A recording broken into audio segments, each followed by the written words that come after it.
Here is something that hasn't happened in a long time. The world's top two golfers, Scottie Scheffler and Rory McIlroy, are teeing off together for the first two rounds in Memphis, and almost nobody covering the sport is backing either man to win. One CBS Sports analyst doesn't think McIlroy will make any noise this week. Another doesn't believe Scheffler will capture a single one of the three playoff events. Between the two of them, only one win apiece all year. But the strangest detail didn't come from a pundit at all. It came from inside McIlroy's own camp. Brad Faxon, an 8-time PGA Tour winner who has coached McIlroy's putting since 2023, said something on a golf podcast that stopped people in their tracks. According to Faxon, McIlroy hadn't hit a single golf shot since tapping in for bogey on the final hole of the Open Championship at Royal Birkdale, all the way until just days before this week's playoff opener. Faxon called it funny. Others might call it a warning sign. So what's really going on with Rory McIlroy? And is Scottie Scheffler in any better shape? Start with the timeline. McIlroy finished tied for 40th at the Open, one shot under par. Reporters asked if he'd play again before the playoffs began. He said no, and left it at that. He then skipped all three remaining regular season events and, by Faxon's account, barely touched a club for close to 3 weeks. Instead, he spent time with his wife and daughter, then vacationed across Ibiza and Greece with his caddie and his close friend Shane Lowry. Photos surfaced of him at a nightclub in Ibiza in late July. For a player known for his disciplined preparation, that's a real departure. But Faxon wasn't criticizing him. He was defending him. He said he doesn't blame McIlroy one bit, pointing out that the Northern Irishman chased this level of success for 17 professional years before finally winning back-to-back Masters titles. Now, Faxon argued, McIlroy has both the financial freedom and, more importantly, the mental permission to step back. The fatigue isn't physical, Faxon explained. It's the constant spotlight, the gates at the course, dinner at night, someone always approaching. He said he's never seen anyone handle that scrutiny with more patience than McIlroy, and that escaping to the Greek islands with people he trusts is simply how he recharges. Faxon also brushed off any suggestion that the layoff signals declining ability, recalling a moment when McIlroy's young daughter asked her father why he even needed to practice, since he already knew how to play. Faxon's point was that McIlroy hasn't forgotten how to golf, and that his track record at Eastlake, where the Tour Championship is held, speaks for itself. Which raises the real question. Not whether McIlroy can still compete, but whether he wants to. He's already answered that. Under the current playoff format, there's no staggered scoring at Eastlake, everyone starts even, so your position heading in doesn't matter, only reaching the top 30 does.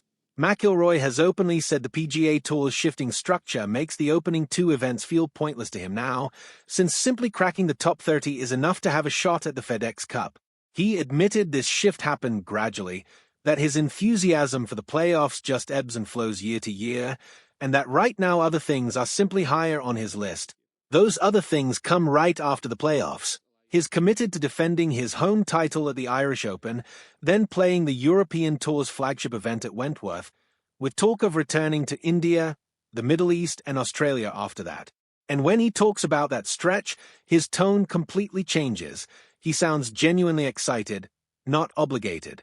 One CBS analyst put it bluntly, McIlroy probably cares more about that European run than about this postseason, pointing to the appearance fees and the events he's actually chasing.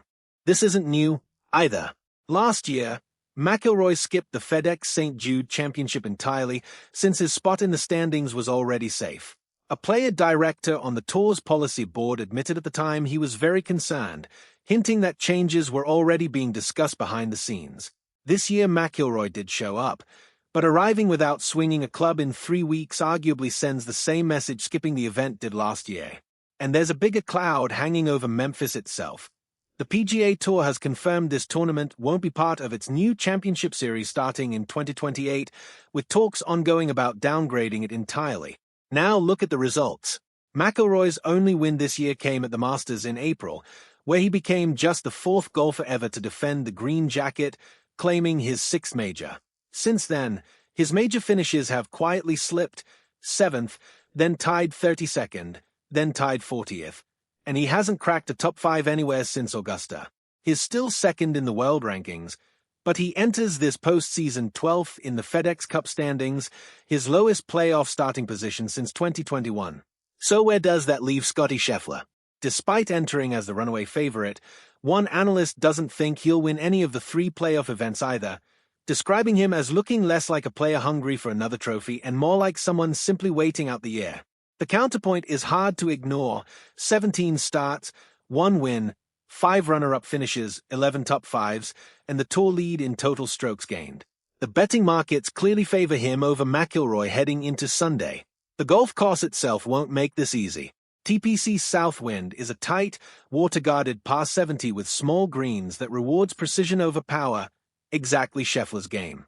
McIlroy has 3 top 5 finishes here in 8 tries, but this remains the one playoff event he's never actually won. So here's where it lands.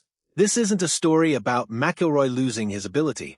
It's a story about where he's choosing to spend his energy, majors, and Europe over a FedEx Cup structure he no longer finds meaningful. The open question is whether 3 weeks without swinging a club catches up with him against a golf course that punishes even small mistakes. Is McIlroy right that these first 2 playoff events genuinely don't matter, or is the format itself the real problem? And can he really climb from 12th place to a 4th FedEx Cup title? Drop your prediction below.